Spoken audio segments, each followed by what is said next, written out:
इतिहास में जब भी नरेंद्र मोदी का जिक्र आएगा या जब भी इतिहास नरेंद्र मोदी को अपने झरोखे से देखेगा तो दो बातें ऐसी होंगी जिनका जिक्र हर बार और जरूर होगा।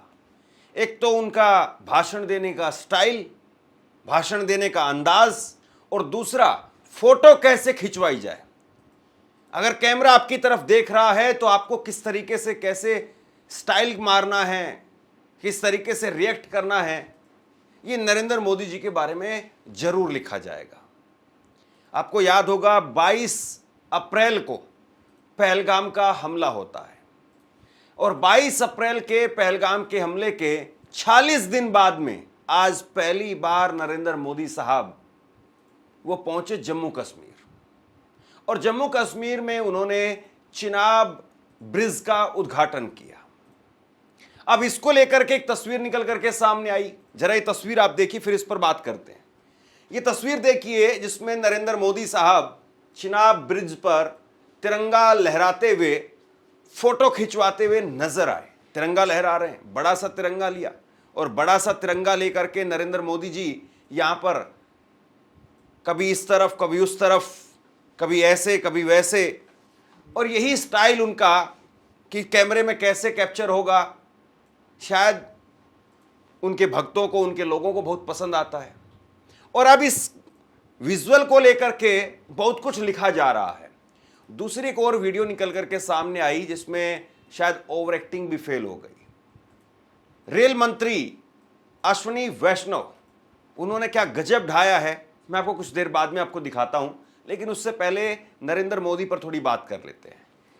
संगीत कुमार रागी हैं, ये दिल्ली यूनिवर्सिटी में प्रोफेसर हैं। इन्होंने एक ट्वीट किया कि प्रधानमंत्री का तिरंगा लहराते हुए कश्मीर में रेलवे पुल को निहारते हुए फिर चलने का स्टाइल, ये बॉडी लैंग्वेज आज फिर विपक्षियों को चिढ़ाएगा।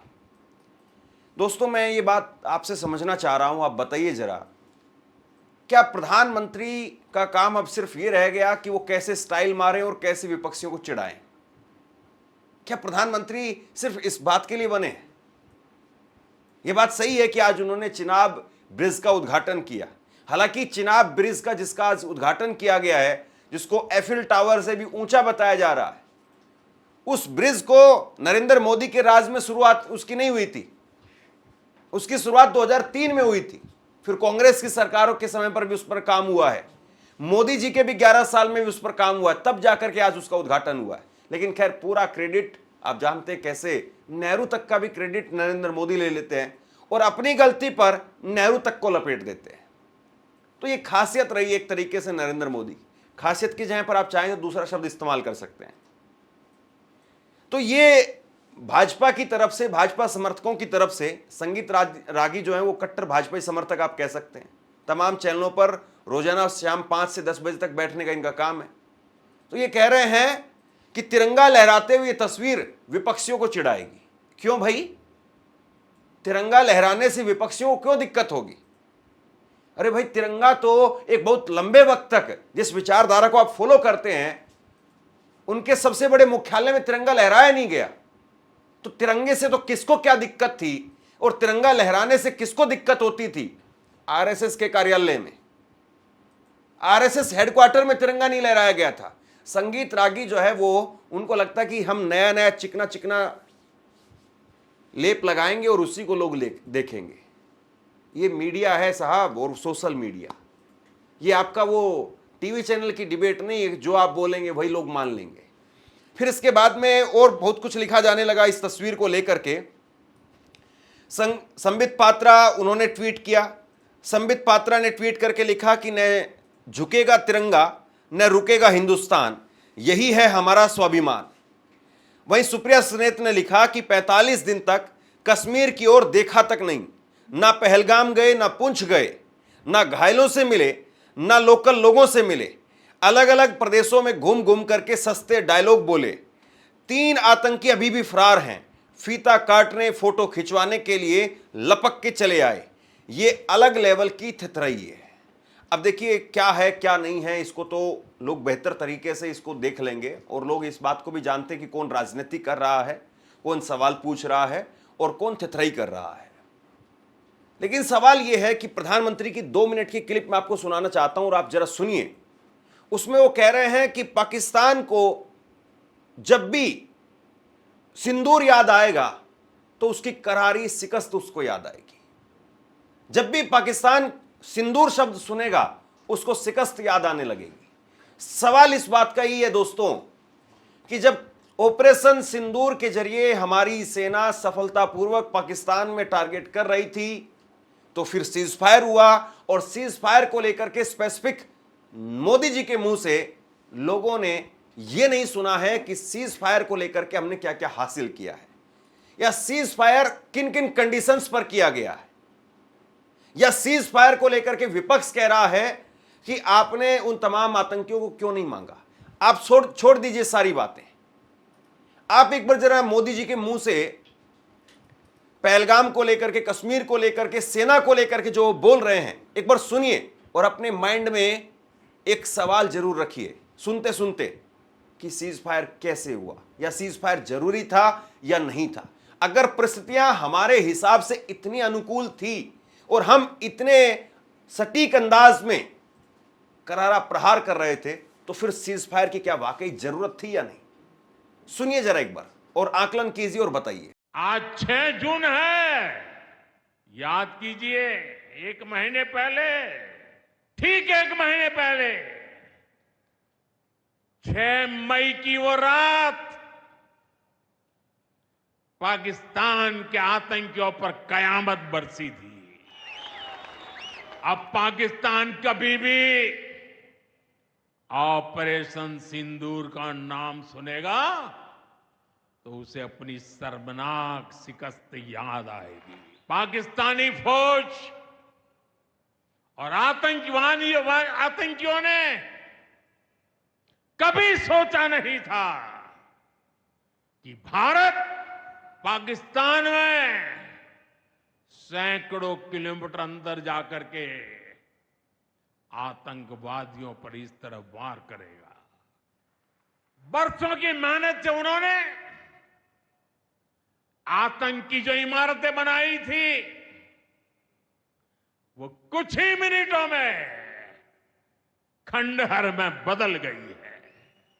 और ये देख पाकिस्तान बुरी तरह बौखला गया था और उसने अपना गुस्सा जम्मू के, पूंछ के दूसरे जिलों के लोगों के पर भी निकाला। पूरी दुनिया ने देखा कि पाकिस्तान ने कैसे यहां घर उजाड़े, बच्चों पर गोले फेंके, स्कूल, अस्पताल तबाह किए, मंदिर, मस्जिद, गुरुद्वारों पर शेलिंग की।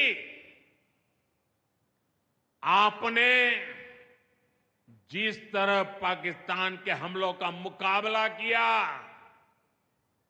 वो हर देशवासी ने देखा है। इसलिए अपने परिवारजनों ने उनके साथ हर देशवासी पूरी शक्ति से खड़ा है। जम्मू कश्मीर के आप सभी लोगों को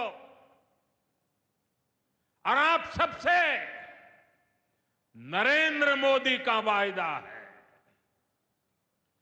मैं यहां विकास को रुकने नहीं दूंगा। यहां के नौजवानों को सपने पूरा करने से कोई भी बाधा अगर रुकावट बनती है तो उस बाधा को पहले मोदी का सामना कर। अब बताइए आप, अगर सब कुछ इतना जबरदस्त तरीके से चल रहा था तो क्या पाकिस्तान से उन तमाम आतंकियों का सरेंडर नहीं करवाया जाना चाहिए था? जो आतंकी लगातार भारत के लिए नासूर बने रहे, जो इंडिया की मोस्ट वांटेड लिस्ट में है, और क्या पहलगाम के उन आतंकियों के बारे में या उनके सरेंडर के बारे में पाकिस्तान से वाकई जो है वो मांगा नहीं जाना चाहिए था कि वो आतंकी दे दीजिए, हमें सौंपिए वो आतंकी जिन्होंने पहलगाम जैसा हमला किया। लेकिन चर्चा किस बात की हो रही है? तिरंगे की चर्चा हो रही है और तिरंगे के नाम पर चर्चा को ऐसा बना दिया गया है कि मत पूछिए आप। जैसे आज जो उद्घाटन किया गया है उस पुल का, वो एक तरफ, और तिरंगा लहराने का विजुअल, तिरंगा लहराने की तस्वीरें वो एक तरफ। क्या वाकई प्रधानमंत्री रील मंत्री के तौर पर काम कर रहे हैं क्या? ये शब्द इसलिए, ये सवाल इसलिए क्योंकि इसी की चर्चा सबसे ज्यादा है। देखिए, हर्षवर्धन त्रिपाठी है, कहने के नाम पर पत्रकार, लेकिन भाजपा के कट्टर समर्थक आप कह सकते हैं। ये कह रहे हैं कि आखिर कश्मीर घाटी में बदला क्या है? बेवजह नरेंद्र मोदी अनुच्छेद 370 को हटाकर बहादुर बनते हैं। अब मोदी साहब ने एक तिरंगा ले लिया और तिरंगा लेकर के वो कह रहे हैं कि नहीं, 370 की सफलता यही है। तो 370 जब हटाई गई थी तो उस वक्त में सबसे बड़ा वादा यही किया गया था कि आतंकियों की कमर टूट जाएगी। उस वक्त में इनको 370 याद नहीं आती है, उस वक्त में सवाल इनको याद नहीं आता है। और क्या देश का प्रधानमंत्री, कभी भी कोई भी प्रधानमंत्री इतना कमजोर रहा है कि कश्मीर में तिरंगा अपने हाथ में नहीं ले पाए? मुझे लगता है कि ऐसे तमाम प्रधानमंत्रियों की तस्वीरें आपको मिल जाएंगी जिन्होंने वहां जाकर के तो तिरंगा फहराया है या तिरंगे के साथ में वो लोग चले हैं। राहुल गांधी इससे पहले चले थे। तो सवाल इस बात का है कि अब यही तस्वीर और इसी के जरिए सारा माहौल बनाया जा रहा है। अब जिस ब्रिज को लेकर के इतनी सारी बात हो रही है उसके बारे में भी जरा सुन लीजिए। चिनाब आर्च ब्रिज इसको इसलिए नाम दिया गया क्योंकि ये धनुष बाण के आकार में है, इसलिए। चिनाब आर्च ब्रिज रियासी जिले में बक्कल और कोड़ी के बीच में बना है। इसे 2003 में मंजूरी मिली थी। शुरुआती प्लान के मुताबिक इसे 2009 तक तैयार हो जाना था, लेकिन इसे पूरा होने में 22 साल लग गए। यह 1.25 किलोमीटर से ज्यादा है, यानी करीब 1.5 किलोमीटर जितना पुल है ये। नदी से ऊंचाई 359 मीटर है।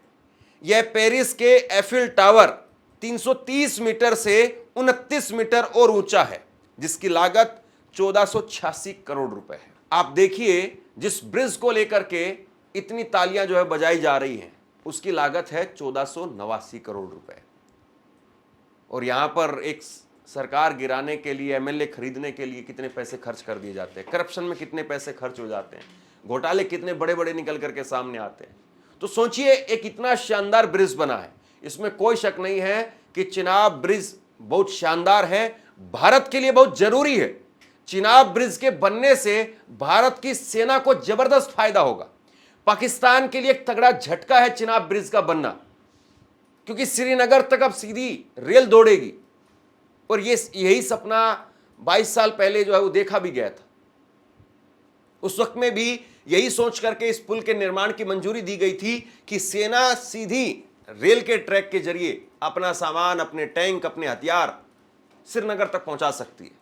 और श्रीनगर से फिर ज्यादा दूर नहीं है बॉर्डर, तो अगर लड़ाई होती है तो श्रीनगर को बेस के तरीके से इस्तेमाल किया जा सकता है और फिर पूरे देश से रेल जो है वो सीधी वहां तक दौड़ेगी। तो चिनाब ब्रिज का बनना हमारे लिए बहुत जरूरी है। चिनाब ब्रिज को बनाने के लिए जो सपना देखा गया था वो इसीलिए देखा गया था। उस वक्त की अटल बिहारी वाजपेयी की सरकार, फिर कांग्रेस की सरकार, और अब मोदी साहब के 11 साल के कार्यकाल, सबका मेहनत, सबकी सोच लगी और तब जाकर के पुल आज तैयार हो पाया। जाहिर सी बात है, काफी ऊंचाई है, बनाने में बहुत दिक्कत आई हमारे इंजीनियर्स को, हमारी तमाम सरकारों को, उनको जो है इसका क्रेडिट जाना चाहिए।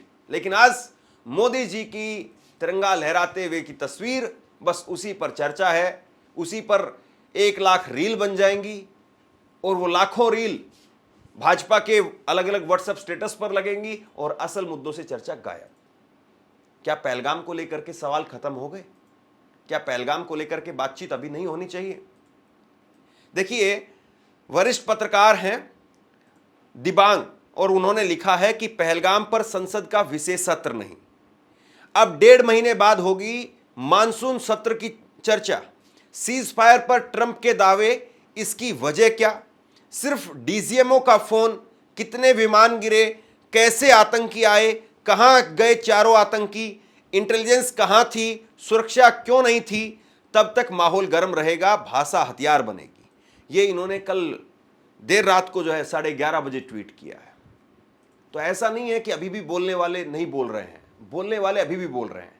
सरकार से सवाल पूछने वाले लोग सरकार से सवाल पूछ रहे हैं, लेकिन सरकार बहादुर क्या कर रही है, और मोदी जी, उनकी भाषण देने की कला, और उनको पता है कि कौन सी तस्वीर टीवी पर चलेगी, कौन सी तस्वीर भक्तों की रील में चलेगी। भक्तों को चिनाब जो ब्रिज बना है और जिस चिनाब ब्रिज से रेल गुजरेगी, उस रेल में शायद ही वो कभी सफर कर पाए, क्योंकि महंगाई बेरोजगारी तो उनको भी कमर तोड़ रही है। और ये चिनाब ब्रिज जो बना है, ऐसा नहीं कि यहां से जो रेल गुजरेगी उसका किराया कोई सस्ता है। अभी देखिए 6 दिन में 2 ट्रेनें यहां पर चलेगी। कटरा से श्रीनगर रूट पर सप्ताह में 6 दिन में 2 ट्रेन चलेगी। कटरा से सुबह 8:10 पर ट्रेन चलेगी और श्रीनगर 11 बजे पहुंचेगी, तकरीबन 3 घंटे का समय लेगी। ऐसी श्रीनगर से फिर दोपहर 2 बजे ट्रेन चलेगी और शाम 5 बजे पहुंच जाएगी। रात में ट्रेन जो है वो अभी नहीं है। और इसी तरीके से वापसी की ट्रेनें हैं। और इनमें किराया जो चेयर कार है उसका 715 रुपए पर टिकट है। एग्जीक्यूटिव क्लास का किराया 1320 रुपए है। अब कायदे से जब श्रीनगर में इतनी एसी की जरूरत नहीं होती है तो वहां पर उस हिसाब से थोड़ा सा किराया यहां पर कम रख सकते थे। आम कश्मीरियों के बारे में सोचिए, आम कश्मीरी भी सफर करेंगे। मुझे अच्छे से पता है और मैंने कई बार रात को भी सफर किया है, रात को भी गाड़ियां चलती हैं।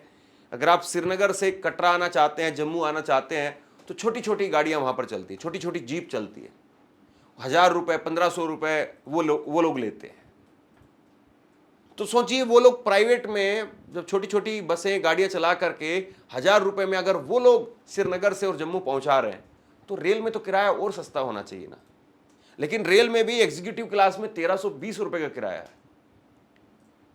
मैंने खुद 370 जब हटाया गया था तो उस वक्त में मैं ट्रेवल कर रहा था कश्मीर में, तो श्रीनगर से और जम्मू में रात को आया था और एक गाड़ी उसमें मैंने सफर किया समझने के लिए कि कैसे क्या हालात। तकरीबन 10 घंटे के आसपास का समय लग जाता है। इस ब्रिज के बनने से जाहिर सी बात है एक लंबा समय बचा है लोगों का, लेकिन पैसा वो भी तो बचना जरूरी है। और जब हम रेल की बात करते हैं तो रेल का मतलब किराया जो है वो कम होता है, लेकिन यहां पर तो किराया देखिए आप। खैर, अब दूसरी खबर पर आते जिस पर चर्चा होनी चाहिए, ये है रेल मंत्री साहब। ये मोदी जी के रेल मंत्री हैं। आज भी जब चिनाब ब्रिज का उद्घाटन हो रहा था तो वहां पर भाषण देने के लिए पहुंचे। इससे पहले भी इन्होंने इसी तरीके का भाषण दिया था और इसीलिए लोग जो है वो लिख रहे हैं, पत्रकार लिख रहे हैं कि भाई ये ओवर एक्टिंग की दुकान बंद करिए। सीधी सीधी बात क्यों नहीं करते आप? क्यों घुमा करके आवाज में जो है वो अपना वॉइस मॉड्यूलेशन करके क्या करना चाहते हैं? हालांकि खैर अश्विनी वैष्णव जो है कोई परंपरागत नेता नहीं रहे। ये पहले जो है वो अधिकारी थे, फिर वहां से नेता बने।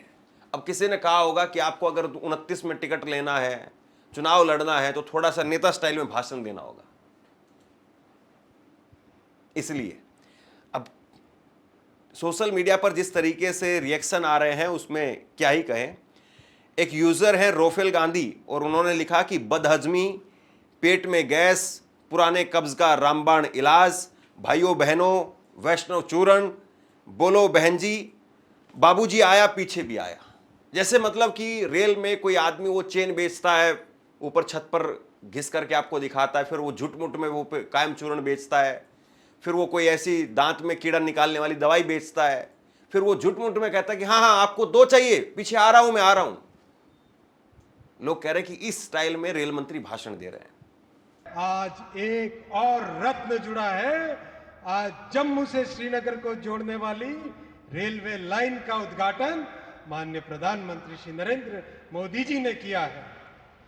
प्रकृति को जीतना नहीं, प्रकृति के साथ सामंजस्य बिठाकर ब्रिज और टनल के इस नेटवर्क से आज ये रेलवे लाइन हकीकत में बदल गई है। और ये संभव हो पाया है साथियों हमारे प्रधानमंत्री जी के फौलादी इरादों से, कठिन परिश्रम से और लेजर शार्प फोकस से। आइए हम सभी अपने प्रधानमंत्री जी का हार्दिक अभिवादन करें। सब खड़े होइए अपने अपनी जगह पे, सब खड़े होइए, आगे पीछे। शायद बीजेपी की यही खासियत है, अब इस खासियत को आप कुछ और भी बोल सकते हैं, कि जिस चीज पर जिस बात पर चर्चा होनी चाहिए उसकी बजाय ऐसे ऐसे आइटम, ऐसी ऐसी चीजें ला करके लोगों के सामने डाल दी जाती है कि लोग उन्हीं में उलझ करके रह जाते हैं।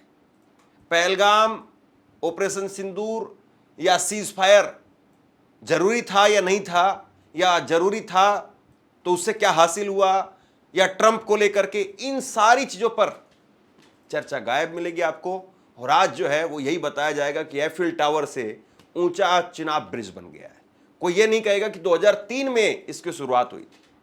उसमें 10 साल मनमोहन सिंह जी के भी हैं, उसमें अटल बिहारी वाजपेयी का भी 1 साल है, मोदी जी के भी 11 साल है।